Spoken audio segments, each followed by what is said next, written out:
Thank you. Hello, everybody. Nice to see some familiar faces and some new ones as well. So the title of this session is Getting the Most Out of Get Involved. So it is for people that are already using the platform and sort of quite familiar with it. So I'm going to be going through some of the features that are fairly new and that maybe some people don't utilise, and they could be. If there is anything that you're really still confused with or you're not familiar with the platform, like Claire said, we'll have a Q&A at the end, and I can always go through some of the other features and support you to use it if you're not familiar with it. So we'll do that towards the end. So I'm going to share my screen. What I've done is, because we can't share a lot of the screens that I see because of the data that's involved with them, I've created a bit of like a fake but not fake team on Get Involved, and some opportunities just so I can show you how everything works. So you'll see some familiar names, but I won't be sharing any other data on there. So I'm going to share my screen. Hopefully that's going to be relatively quick. Just let me know if it's coming up for you. Can everybody see a donkey?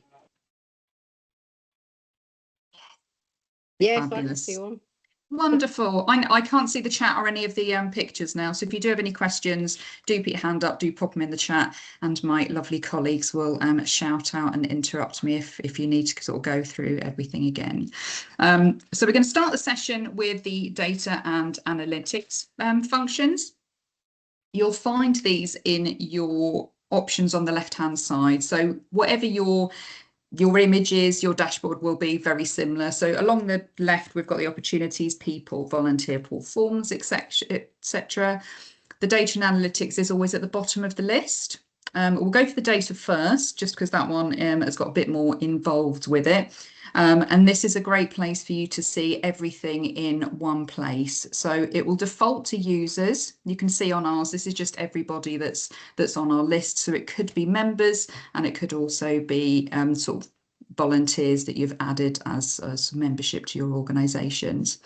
The pink writing in the little arrow shows you that there's more options. So if you click on those, the two that you're going to be most concerned with are the ones that say received at the beginning. So we've got received applications. That's received applications for all of your opportunities, including the ones that are closed or hidden. And then you've got received activity reports. So some of you may have had activity reports already come in, and I'll go through those shortly. But what we'll do first is just go through the received applications ones. So if you click on that, you'll see everybody that's applied to all of your roles.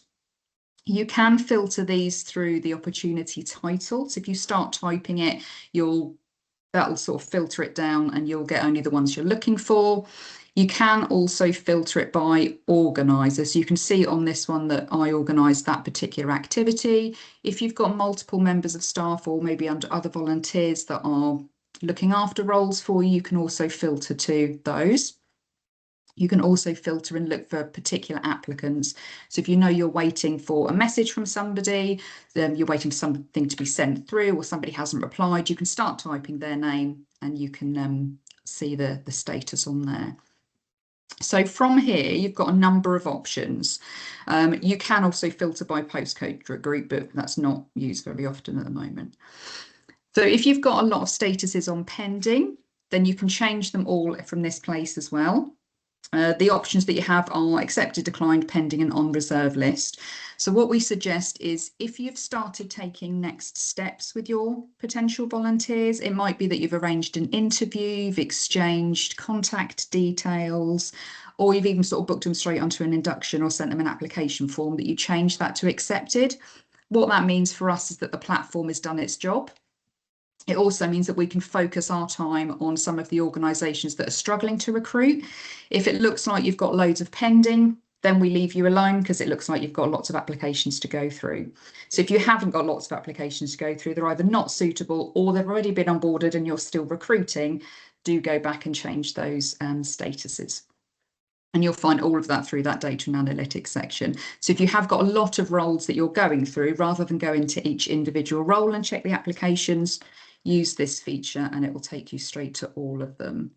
So the other one I mentioned under the received sections is received activity reports. What the activity reports are is people that are logging hours, and these are logging hours with your opportunities specifically. If it says submitted, that's people that are members of your organisation that are submitting hours for a different organisation, so you don't need to really worry about those. But these received reports are potentially volunteers that have said that they've done hours for you. Until you confirm that they have done those hours, it doesn't show on their profile. So it's a nice thing if you know somebody's done 4 hours, if they've done their training, if they've supported you at an event, you can change that. So we've got, similar to our statuses that we saw earlier, we've got pending, confirmed and rejected. So if somebody's put something in that they've done 6 hours, for instance, helping you at an event, and you know they definitely didn't, then you can reject it. If you know that they have, you can confirm it. And if they have maybe sort of got confused and put too many hours and it's actually 2 instead and it's not 6, then you can change it. And it's sort of quite simple just to change the drop down and then hit the confirmed. That then appears on their profile, and that just helps them when they're applying for other roles with other organisations, and it starts to build a history of their volunteering hours, which is great for them. And there's a lot of volunteers on the system that are really, really sort of proactive with their volunteering hours, and have got hundreds and hundreds of different entries. So it's really nice to see that they're sort of building that picture of their volunteering history. And so that's all found in the data section. So the analytics, which again, if you go back to the left-hand side and just click the analytics, basically that puts all of your applications, it might be applications to training, applications to volunteering opportunities or community events, all in something that's printable and downloadable. So if you do want to add anything like this into your reports, you can filter it as well. So if you want to do it from like a different time period, if you don't want it to look like that and you want it to be a bar chart, you can change that. It's going to be super. That one doesn't look as fun actually, does it? Let's put it back to a line. So that gives you an option to sort of add all those things into maybe like reports, or just sort of to track your progress without you having to do it on your own systems. It does it for you. So that's a good one. We've got 3 different options. You've also got activity hours on there, but that's only if you're sort of keeping a record of that. And you've got all of those on there. So that's the data and analytics functions. Has anybody got any questions before I move on to like recurring roles and the next bit? I've got a question, if you don't mind, Laura. Good morning, everyone. Yeah, morning. Just purely through the fact that I'm attending today and I'm going to learn more about the system, which is great. Regarding a report kind of in our stats, can we literally take it literally, or do we need to anonymize anything from your website or any of that? No, everything in the analytics is already anonymized. It'll just put it as a volunteer and a number. So there'll be no other data on there. If there's anything else that would be helpful that is not available to you, like page views, clicks on your opportunities, anything like that, then that's the sort of information that I can access for you. And put it in a similar sort of looking report, and I can send that over. So if anything like that is helpful, yeah, brilliant, then I can get that information for you. But yeah, it's all anonymized on that section. Thank you. Has anybody else got any questions? You've got a hand up, Laura. Simon's yeah, got Laura, his hand up. thank you. Yeah, that's very helpful. I had a bit of a problem. First of all, I couldn't see status, but there's a show hide fields button, and just the way my screen was set up, it wasn't showing. I could see it on your screen, but it wasn't showing all of the columns. So you can alter that, so that was useful. Laura, could you just confirm please how you want us to record the declined accepted? I think you said if we send out an application form, you want to mark that up as accepted, even though we might subsequently not take those volunteers on. Basically sorry, carry on. No, I was going to say, and what would declined be? So just get some clarity for that, because obviously I've been trying to use that as my system, but I appreciate I now need to do it on, so your own analytics represent the volunteers we're getting and what we're doing with them. Yeah, absolutely. So with the accepted, it's basically taking those next steps. It Okay. might be just a conversation, or it's onboarding that volunteer. If you may have reached out to them, or there's been a couple of messages and then they've gone quiet and they haven't responded, we try and encourage those volunteers to withdraw. They're the only ones that can withdraw. I can't override that. If they don't respond, then just click the declined. Decline. What that does mean though, if you decline them from that opportunity, they can't then reapply. Okay. So it's worth sort of sending them a few messages just to check in that they definitely aren't interested in that, they'd like to do something else. If you don't hear from them and you want me to check anything, then I can message them as well, because I can override the mailing function, because we're allowed to contact them. But yes, if they don't reply, put them on declined. If they sound like they're a good fit, but you can't onboard any more volunteers at the moment, there is a 1-4 reserve list. And you can put them on the reserve list, and then that's good. And I have had a couple of people who have expressed an interest but aren't quite ready. So as you say, so it's good to keep their details. But yeah, it's obviously frustrating. I mean, I had somebody who even wanted phone details and rang, but then we sent the application form off. He said, "I'll do that," and then you hear nothing more, despite a chase, and that's when it becomes desperately frustrating. But I just wanted to make sure I was recording right, and that's very helpful, Laura. Thank you. No worries. Kat, have you got your hand up again? Yeah, so I'm literally echoing the gentleman that just spoke.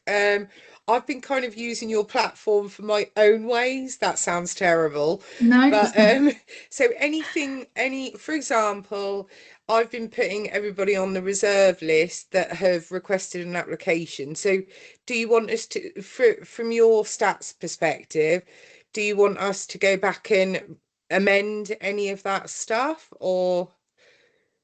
I mean, if you're still using the system to effectively have like a holding section, then that's absolutely fine to use it like that. If you know that that person's now sort of going through onboarding and using like your own volunteer management systems, and communication is totally away from the platform, that's when we say put it as accepted, just so we know that that's been a successful match. It makes it easier for our reporting and like justifying our own existence. But also, like I said earlier, if we go through applications and we see that you've got like 50 and they're all impending, we're going to leave you alone. If we can see that you've got quite a few that are accepted but they were some time ago, then we know that those roles might still need some promotion, and that's just how we go through our sort of who we need to support and who needs the most help, really. Okay, and great. That's brilliant. Thank you. And I think I've just got one more query while I remember it. You may go on to this, so apologies if I skip forward. But because I work for Leeway Domestic Abuse Services, sometimes we get applications from males that want to work in refuge, and without directly saying we can't have men in refuge, which is that's not a great response. How do we kind of navigate those challenges? It's not great to say no to volunteers, but you absolutely can if it's like specific to the role, and the role's quite sensitive. There are some organisations on the platform that have sort of very politely said, because of the nature of the role, because of the sensitivity of what we're dealing with, we do ask that we have women only applicants. Then that's and fine. that is absolutely fine. Guys, I don't mean to chip in, but I was going to say exactly that. Because it's legally protected, I want to say in a law that was 1989, because it is a legal requirement for domestic violence refuges. It's one of the, I worked for Leeway and for Girl Guiding UK, so I've come across this before with peers. So I'm just saying, I would imagine it would be a good idea, because usually on their adverts for like workers, it says, it's got a caption about the act. So is it possible to extract that and put it on the platform so that actually it's on the advert, is what I would imagine would be the most solution. Sorry, I'll and butt out. But no, that's just a that's thought. brilliant. No, Don't that's at least really just- helpful. Yeah. What I don't want to do is find myself in a position as a volunteer coordinator saying, sorry, you can't because of this, because that's just Yeah. that's a bit offensive in my opinion. But also you don't want to, I want to be truthful and give people expectations. So if I can simply say, for example, a volunteer working in refuge, and then underline that with female only applicants, providing, because I'm just trying to be very PC in a very modern world, and I don't want to cause any offence to anybody. So no, it might be absolutely fine. worthwhile to leeway HR, because there's a caption, and it's about a law that came about in 1989 and about the gender specific stuff. So I would ask your HR, would mind betting there's a line that is that should be going on the front of that might help a little bit, and at least take that out of it for. That's super helpful. Thank you, both of you. Appreciate that. No, she's absolutely right. There is a caption, and somebody has linked to that act on their role description and said that they do welcome males with other roles and to reach out if they're interested in those. I'll find that organisation as well, and I'll just give you like a little screenshot just so you can see how they've worded it and how they've put that in. Thank you. But yeah, that's really good. Thank you.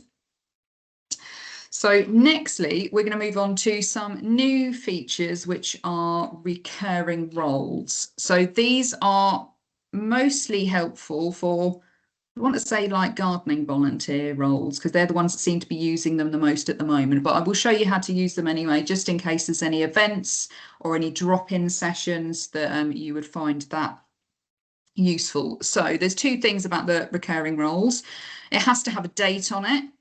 So it might just be a random date, but it has to have something on it, and it has to be a live role. So with this one, it's live, but I've hidden it. So I'm not going to get any like members of the public go and try and apply for it. So in your green banners, you've got a little list of options, and you've got your extend for 90 days, edit, duplicate. The new one is right there in the middle, and it says copy recurrently. If you click on that, it will pull some of the things from the opportunity already. It will ask you for the date of the first recurring opportunity, and then it will ask you how often you would like to recur it. So it might be that it's every 4th Wednesday, it might be the 1st of every month, it might be the 20th of every month, whatever that is. You can set that and end the recurrence date. Once you proceed and confirm those dates, it will list them for you. But once you confirm those, it will create an opportunity for each one of those dates. So that's particularly handy for like the drop-in gardening volunteers. If you've got a friending group that meets up on like a Monday, so you can see that some people might be available on some days and some people might be available on other days. It's also helpful if you use the system to manage any of your current volunteers. So I know we do have one organisation that's moving their volunteers into a membership, which means they're members of their organisation on their page, and they create these as hidden opportunities just so they know which volunteers are coming to which drop-in sessions. If you'd like to use it like that, that's absolutely fine. They can also be public opportunities as well. So I think there's a North Norfolk gardening group that have done theirs as recurrently for the next 6 months. So she hasn't got to do any new opportunities. It just does it for you. It'll also close them a few days before, so you haven't got to do that manually either. So if you want to use that function, it's quite easy to set up. You just pick all the dates and then you proceed to date confirmation. It'll ask you to confirm the dates that you've picked, and then you just hit it and it will all go live at the same time. And then you'll have a nice big list of opportunities. So that's the new function. The other slightly newer one is postcode filters. So this is being sort of like transitioned into different features onto the site. So at the moment, it's available on the received applications that we went through earlier, and it's available on the volunteer pool. So I'll show you that in a second. There's 2 ways to get into the volunteer pool. I'm going to focus on the one that's going to be the best fit for you, because the one on the left-hand side, even though that looks sort of bigger and that's the most obvious one, that's absolutely everybody in the pool across the county. So the one you want to go to is, again, from your green banner that you can see here, and it actually says Find Potential Volunteers. So if you click on the Find Potential Volunteers, then you'll see a list of everybody that's on the pool, and it'll already put the filters on there. So you can see gardening, construction, animal care, outdoors, because that's what I've selected for the donkeys. If you take any of those off, that will start to filter down that pool as well. And like I said earlier, with the postcode filters, it's in council area. So we've got Brecon, Broadland, Great Yarmouth, Kings Lynn and West Norfolk, Norwich, Norwich South. There's one for other. The other one is just because we've got people that are registered from Ipswich. And obviously that's not a Norfolk postcode, so it doesn't recognise it, and North Norfolk. So if you're recruiting for particularly a role in like Great Yarmouth, you can click that, and everybody who's left in that volunteer pool will have a Great Yarmouth postcode. What we're working on as well is more sort of defining where people are in the county. At the moment, because it's on their profile and they haven't selected to share it, you won't see it. You might see it on some people's that it will say they're based in Norwich, that they're willing to travel 10 miles, 6 miles. But if they haven't selected, they want to share that, the system won't show it at the moment.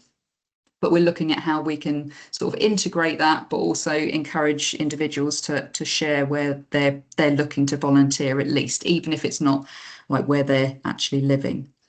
So that's the postcode filters. You might start seeing that in some of the other areas of the platform as we sort of like roll it out, but these are the two areas that we're testing it for at the moment. Has anybody got any questions about postcode searches or the volunteer pool before we move on? I'm going to get out of this section. I can't see any hands, but I'm assuming there isn't any. No hands up at the moment, Laura. Sorry, Laura, I couldn't find my button. It's Simon again. Where people live is quite important, because I've got 4 centres where our volunteers work. So actually, it's always useful to know at the start where they live. Quite often, the people registering don't include their home postcode. Is there any thought that could be perhaps a mandatory thing for postcodes are now a mandatory entry? It's just where they share them, because you're reaching out to people into the pool. That information is not currently available to you. Okay. If that person replies to you or they've reached out to you, you can see their postcode, because they've elected to share that information. Because it's like an open pool, it's done in stages. You can see their profile, you can see any of their membership details, you can see their name. And the causes and activities. Until they reply, the next stage of that isn't available. Right. But you can see postcodes of if you go back into like the received applications, for instance, and you go into their profile, you'll see where they are. Yes, I'd noticed on the last couple I did have that, but I didn't realise it had become mandatory, so that is helpful. Yeah. Thank you. Thank you. So the next item on my list, I've sort of like joined a couple of these up because we said about forms and linking forms and linking your own organisation's website to the platform. So I'll go for the website one first, just because that's the easiest one to show you. So you'll see on the left-hand side the little cog that says your page. Previously that was settings. That's recently changed to your page. But on your page, you'll find all of the details about your organisation, and this is all editable. So if you change your name, if you change your address, if you want to change your summary, any other information, or even like add and remove items, then that's absolutely fine. In these parts as well, you can also add links and images. So you can link to other areas. It might be a campaign. It might be your websites. They can go in there. They can also go into this section. So if you just copy and paste your website into that, make sure you hit save, which is at the bottom down there. If you don't hit save, it won't save it, obviously. It will then come up on that left-hand side. It will come up on the left-hand side for potential volunteers that look at your page. So although it will look similar to them, they don't have people volunteer pool forms. They'll have opportunities, your website, and a donations link if you've added that as well. So they don't see as much on the left hand side, obviously, as what we see. But it's just a good one to link to your website if you want to. There's one for privacy. So this section is for your organisation settings and if you've got members on there. So a lot of you won't have members. If you do choose to have members and you want to keep their identities from each other private, or you'd like them to be able to see who else's membership, this is where you turn all of that on and off. If your organisation is not currently recruiting, but you want to use your account for communication, but you don't want anybody else to reach out to you, then you can click the private organisation one. We've only got about 5 or 6 of those, and they're all company profiles. So that's why they're private. So you've got a customised section in here as well. A lot of this is what we would recommend for you if you're using it to search for volunteering opportunities yourselves. So you can see this one's mostly turned off. For companies, a lot of these are turned on. So we do turn on the recommended opportunities and filter some of your opportunities to the company profiles. Teams is if you've got really large locality areas and you might want different teams to look after their own recruitment, you can set up teams and create different teams under your organisation's umbrella. And then you've got members can create opportunities. So if you do have volunteers that help you out, then you can give them a little bit more functionality through their logins. And then you can see you've got a donations one on there as well. So if you flick that on, it'll ask you for a link. If you've got a link to your charity's donation page, it might be something like specific. It might just be like a easy fundraising link. You can pop those in there. And down that left-hand side, again, when the volunteers look at your page, they'll see your donations link as well. A couple of charities have used it and have had clicks from it, so it's definitely worth using if you have got a donations page on your site. We've got embed option here. This is for if you want to put your opportunities onto another website. So if you've got an intranet site, if you've got a partnership with a corporate or another charity, you can give their IT these codes and that will bring through all of your live opportunities onto their web page. So that's something to remember in regards to promotion as well. If you've got somebody who's willing to have your opportunities on there, it doesn't need a lot of maintenance. Once that code is on there, it will only bring through live opportunities and it will update them automatically if they're removed or archived. Your files section, which used to be on the left-hand side, is now in here as well.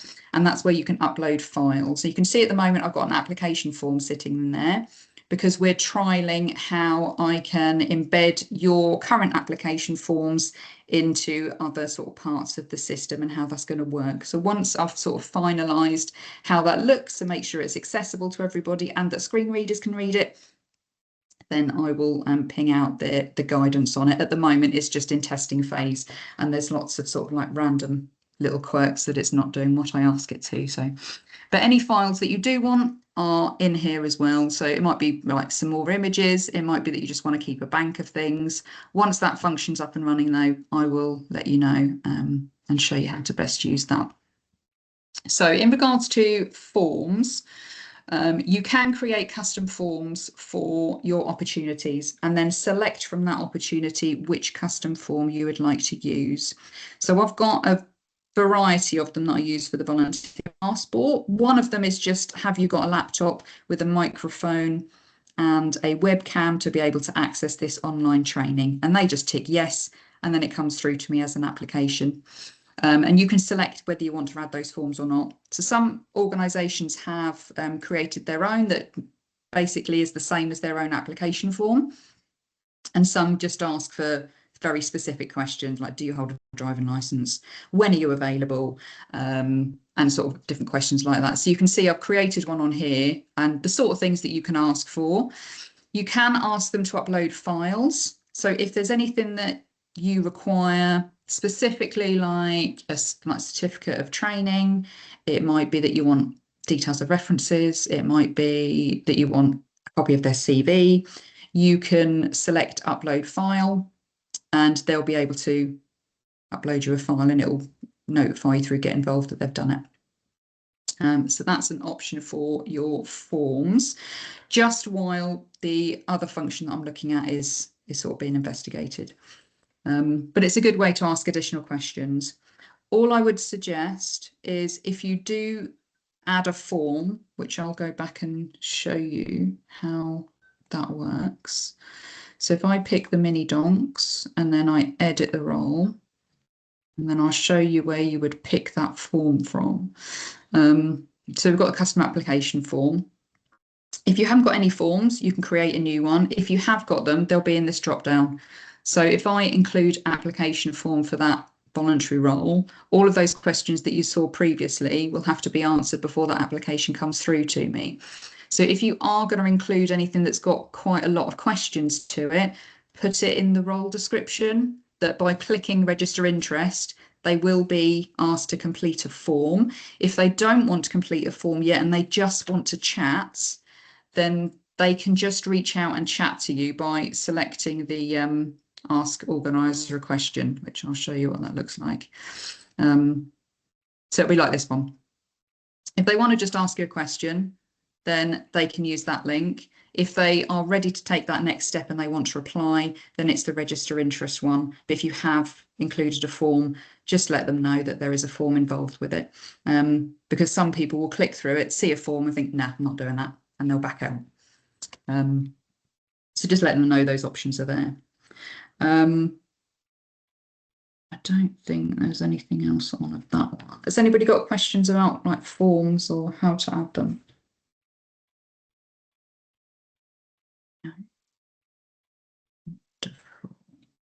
No hands up, Laura. Hey, I'm just going to briefly mention the images on Get InVOLved. So when you're creating opportunities, it asks you for a cover image and also these cover images, because some people it will look wonderful when you've got it in a preview, and then on the thumbnails when volunteers are scrolling, it looks all squished, or it's just got the three letters that are in the middle. So there's two sizes that they're the most common on the platform, and they're done in pixels. So we've got the 1920 by 700 and 1920 by 1080. So both of those sizes are the most common ones that you'll use. If you have issues with them, then there's two sort of programs I use, either Paint, which is really good.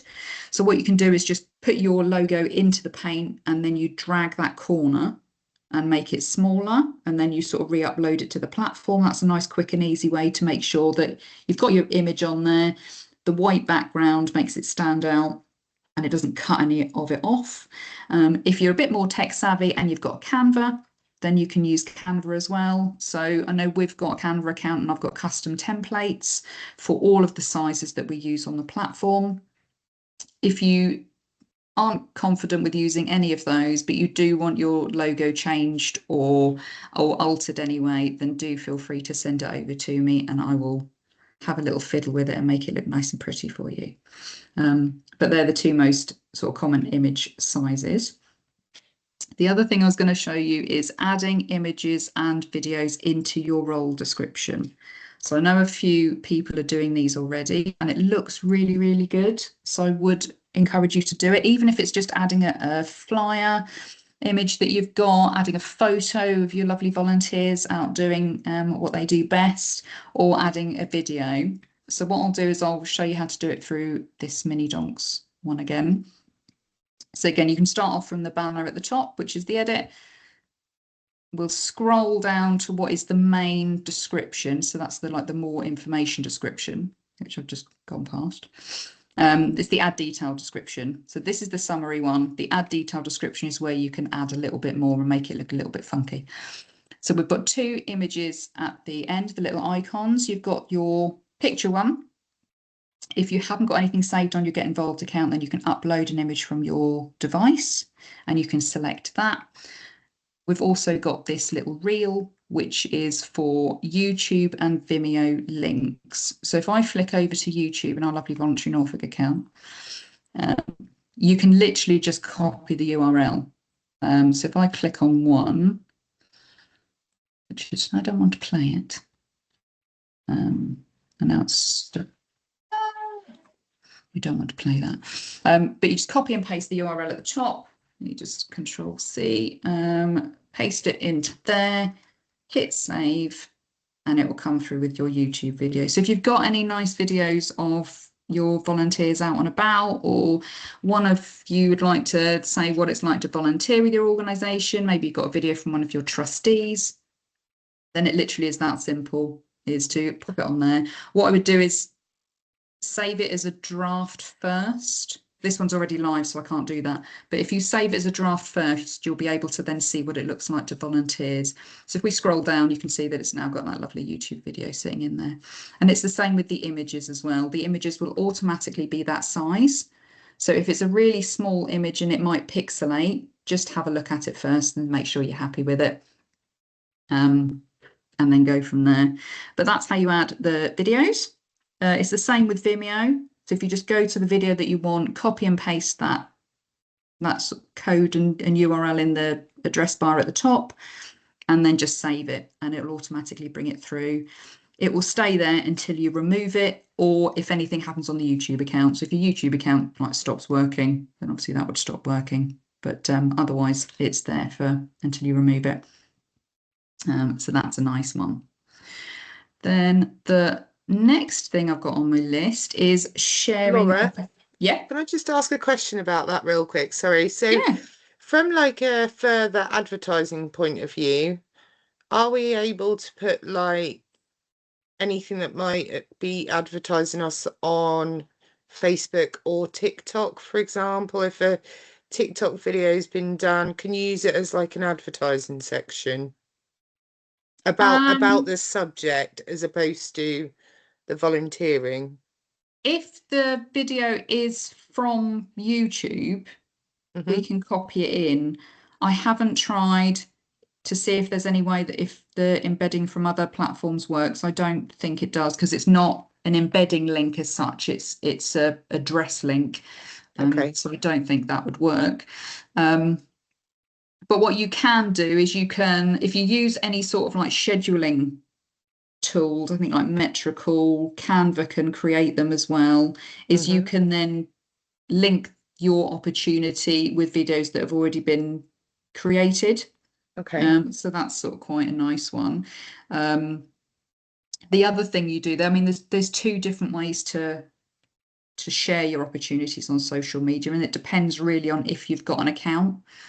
So if you have got an account, you can click on any of the icons. So if I click on the Facebook one, say I want to share this and I want it to go sort of public on Facebook, it will automatically take you to your login. So this is automatically creating it under my Voluntary Norfolk Facebook, and you can see that it's brought through all of the details. What you can do, if you want to include your link into a video that's already on, you can do it slightly differently. So instead of clicking on the icons, you can click on that link at the top. If you copy and paste that, and then, for instance, if I totally ignore that and find something else that I've posted, and say I want to add it to this, which is I think it's one of our Instagram posts, our Voluntary Norfolk ones, you can then share that. I want to share it, and then when you've got the option there, if you paste that link that you've got, that's your opportunity. So you're still sharing that reel, but you're also then putting your opportunity in there, and you can like pop a little bit like great to see somebody sort of advertising leeway or showing what great experience they had volunteering. If you're interested in volunteering, here's the link to our role, and you can do that. Brilliant. Thank you. So that's that one. It works the same on all the other platforms as well. So if you want to just email the opportunity. Oh, sorry. No, that was what I was going to ask. So you've got Facebook and the infamous X up there, but but it's not compatible with TikTok, because obviously young people, it's all about either TikTok or Snap, and you ask them if they've been on Facebook these days. Have you seen the post on Facebook? And they, that's just not the culture anymore, is it? I'm the wrong side of 40 now, as of last week. So that's what I was going to say, because obviously a lot of our peer mentors now are younger people. Under 25s is one of our targets, because I'm a JNC youth worker, is one of our target. But obviously, so that's only with those platforms on there. We couldn't do TikTok. That's what the lady was, because that's obviously the biggest one now. Yeah, absolutely. TikTok has been requested. I've requested it as a replacement, as a potential replacement for the WhatsApp, because that doesn't particularly get used. And obviously when a lot of people are on, unless they're on their device, their phone, the WhatsApp isn't relevant. So we're going to look at the usage stats on all of these clicks, and maybe whoever gets the less clicks, unfortunately, might get booted in favour of TikTok. So we'll keep you updated on that, but it'll work in the same way. Again, if I click on the LinkedIn one, it's going to take you to my LinkedIn page, and it's already like started populating the preview for you. So it just means that you don't have to remember what was written. You just have to worry about what you want to do to make it stand out. So that's that bit. So that's the sharing bits anyway. And again, you can use the icons, or you can just copy and paste. So if you want to copy and paste it and put it in an email, if you want to add it to an existing post or newsletters, then you can do that. But that's they're the two most common ones. There's also a invite, and you might have noticed the create a group application. That's predominantly aimed at corporate volunteers, where there's one person that's doing all of the seeking of the volunteering roles, but there's actually 5 or 6 of them that are involved. That just enables them to create a group application, so you know that incoming message is about several people wanting to volunteer as a group. And there might just be a group of friends wanting to do one of your events as well, but that's a new function. And the invite function is if you see an opportunity, so your potential volunteers might use this as well, and you can search for a person, or you can invite by email. So if you see somebody that's maybe applied for one of your roles, they might be suitable for the other one, you can send through this way.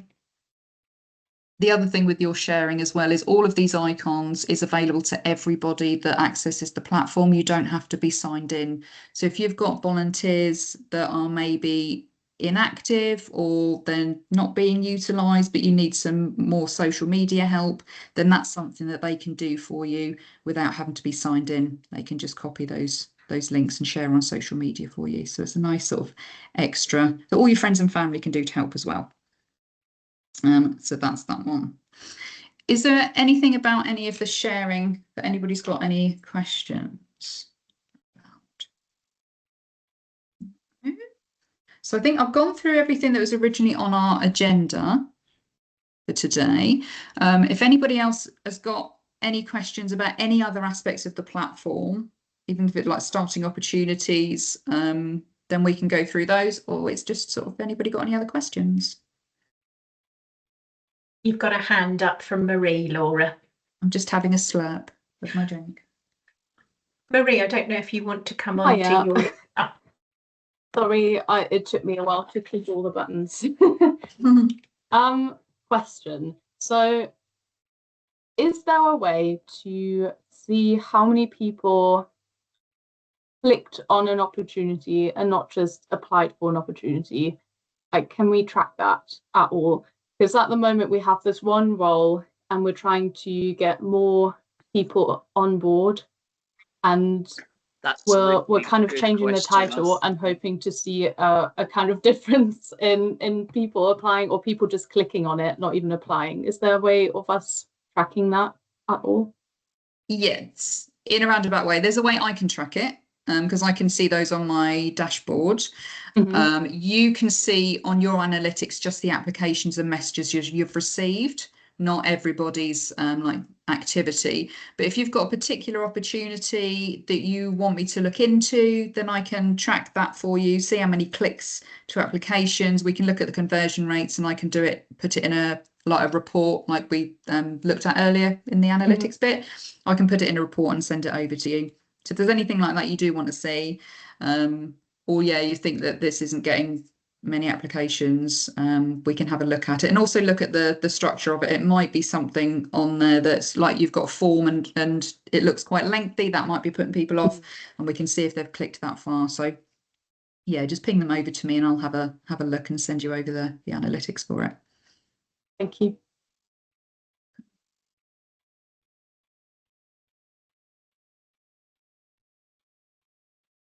You have another hand up from C. Ledgerwood. Sorry, I can't remember your first name. That's all right. That's me, it's Kat. No worries. I have just got one question. So you knew the person that was doing the job, Laura, before me, and on a couple of the roles that are already on the system, I've worked out how to keep them going, as it were, in terms of timeframes and things, but I can't work out how to get rid of the previous worker's response because it's still got her name on. Oh, okay. Do you mean like it says organizer and her name, not yours? Yeah, so some messages, some roles are set up where I would naturally respond and I would add my information on and please send me your email, etc. Yeah. But there's a couple of roles that have automatic responses. Yes. Yeah, I know So what you mean. if you could tell me how to do that, or yeah, absolutely. I'll show you about the that, that'd be automated great. responses, and then I'll show you another trick. Because we've got the extended for 90 days up here, which is a great function. But if you do it too many times, you start to fall down the bottom of the list. Because the platform does most recent first, that's what it defaults to. It puts your opportunities to the bottom of the list. So I'll show you how to sort of like skip that bit in a sec as well. But if we go into edit, and you scroll down to where you'll see like either her name or your name, it says organizer on here. If you click somebody else's name, which I think who else is an admin on here, I'm going to change it to Finn, and then save, all the responses for this opportunity will now go to Finn.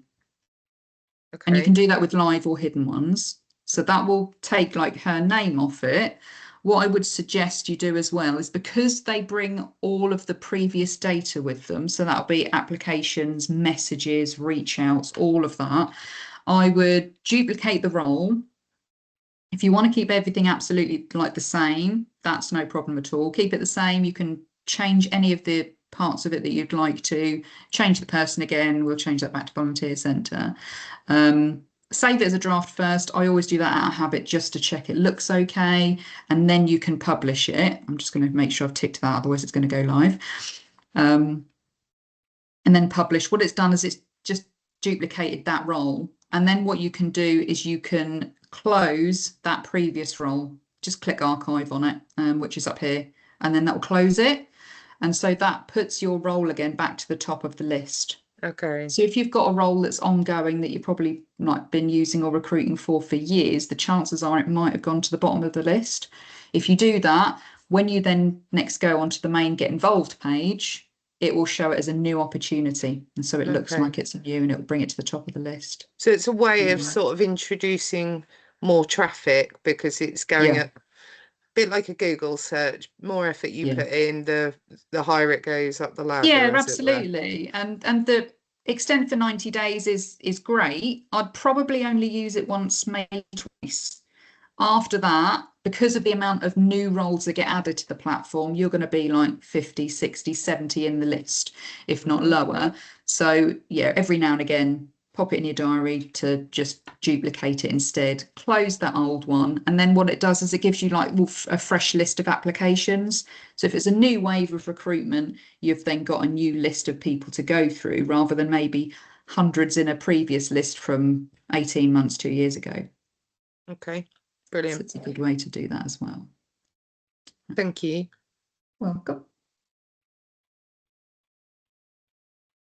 Anybody got any other questions?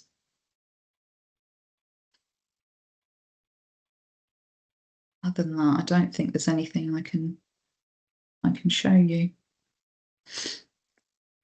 There isn't anything in the chat at the moment, and I'm just checking there isn't any other hands come up. So it could well be, Laura, that you have given people so much information and so many helpful hints and tips that there's a little bit of a processing needing to go on, and quite possibly people might go away, and you might get a few emails over the next few weeks with people with follow-up questions. Definitely. I have got some screenshots as well of some of the things that I've gone through today. So I will create another little sort of like reminder. It will go out to all of you that have booked today. It'll also go on our resources page. If you're not familiar with that, that's now moved over to Get Involved Skills, which is our training site. So you'll find resources for volunteer management, supporting volunteers, templates, policies. Our new guide, which the lovely Nikki has been involved with, is on there live as well. I'll ping over actually. Let me just move on to Get Involved Skills, and I can quickly show you while I'm still sharing my screen. So this is Get Involved Skills. You'll see it looks exactly like Get Involved Norfolk, but this is predominantly for training. So it's training for volunteers, training for staff and volunteers within the VCSE and social care as well. And right in the middle here, you'll see our resources. So we've got resources volunteers and resources volunteer managers. And there's lots of like helpful documents, links, videos, and this is our supporting volunteers guide that Nikki's been involved with as well. So there's lots of information on there. So do go and have a look. If there's anything that you'd like to see on the resources page, anything that you would like to share from your organisation with other groups across Norfolk and our Voluntary Norfolk network, then that'd be lovely that you can send that over. And I will put sort of further guidance in there as well. Sorry, Laura, you've got another hand up. Caroline has got her hand up now. Thank you. There was one thing. We've got a separate thing called Sanctuary Seeking Volunteers, and I don't know how it worked. It's like I don't know if it's a separate type. It's not a separate role, but I didn't understand what I get some applications and things like that, but it was almost like a whole separate partnership with New Routes. Yes, they were meant to come through that. Yeah, so that was set up as almost like hidden opportunities that in some cases were duplicated, and then members of those support organisations and potential volunteers from those groups could access that page, and they know that those opportunities have sort of been pre-approved as suitable for them. Is Nikki on the call? Because she has a bit more information about how Sanctuary Seekers is working and if that's going to be continuing.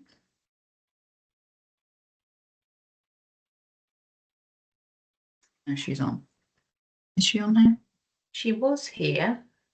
If not, we can get some more information about Sanctuary Seekers, where it is in regards to sort of development, and if it's continuing, and we'll send that over to you. But that works in a slightly different way because it's a hidden group. So although some of the roles are on the public platform, they were also hidden for the Sanctuary Seekers. So that was a slightly different sort of setup, but the fundamentals all work the same. Yeah. Okay, brilliant. Thank you very much. I'm going to stop sharing my screen now if we've got any more questions. But I will put the links to Get Involved, Skilled, and the resources and everything in there. Brilliant. Thank you, Laura. And we will be sending out an email after this session with the screenshots that Laura mentioned. We'll also put a link for a short feedback survey that we'll have. As you know, we always need to collect feedback so that we know what we can put on for you. So we will put that link out there, and we'll also get this recording just sort of edited out a little bit so it doesn't have the blurb at the beginning of it, and that will also come out to you in due course as well. So, and it will go onto our YouTube channel. So there's lots of ways you can refer back as well. I can see there's some helpful links being put into the chat. So it looks like it remains for me to thank all of you for coming along and being so active and involved and asking so many really helpful questions. But also a massive thanks to Laura for sharing your expertise and your knowledge. Although I work for Voluntary Norfolk, I'm not an expert on Get Involved, so I've certainly learned a lot by sitting and being part of this session. So thank you, Laura. The time and effort has been much appreciated. Also, to give a bit of a shout out, we have the Funding the Future event back in January 2026. Some of your organisations may have come along to it. We had the first one in January this year, so it's back next year, bigger and better than before. It's a whole day event. It's taking place on the 29th of January. The venue this year is at Dereham Memorial Hall. Good public service transport links to Dereham. It's going to be from 9:30 to 4 o'clock. The link has gone in the chat. My colleague Tasha has just popped that in. There's going to be a keynote speaker there. There's going to be workshops. There's 6 different workshops. You can choose to attend which one. There's also going to be a panel discussion in the afternoon. Lunch is included, which is always a big draw for me, I know, and there's going to be lots of different stalls there from local and national funding related organisations.